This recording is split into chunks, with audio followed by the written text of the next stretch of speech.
చంద్రబాబు నాయుడు గారు 1978లో తన రాజకీయ జీవితం స్టార్ట్ చేశాడు. రాజకీయాల్లోకి వచ్చినప్పుడు తన ఆస్తి ఎంతో తెలుసా? 2.5 ఎకరా. ఇవాళ వేల కోట్లకు పడిగెత్తాడు.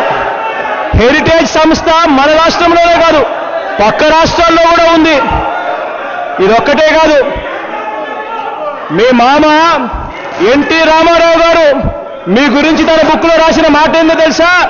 మీ అంత అవినీతి పరుడు రాష్ట్రంలోనే కాదు, దేశంలో ఎవడు లేడన్నారు మీ మామ ఎన్టీ రామారావు గారు. కమ్యూనిస్టు పార్టీలు మీ గురించి రాస్తూ బుక్ చూపించారు. ఏమన్నారో తెలుసా? బాబు జమానా అవినీతి ఖజానా అని చెప్పి కమ్యూనిస్టు పార్టీలు మీ గురించి ఏకంగా బుక్కే రిలీజ్ చేశారు. తెలియకపోతే తెలుసుకోండి.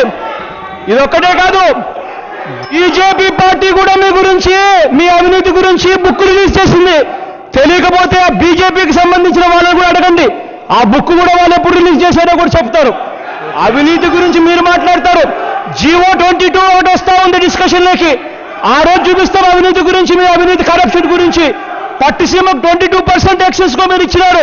ఆ రోజు అర్థమవుతుంది మీకు డిస్కషన్ జరిగినప్పుడు కరప్షన్ గురించి. మీరు కరప్షన్ గురించి మాట్లాడతారు.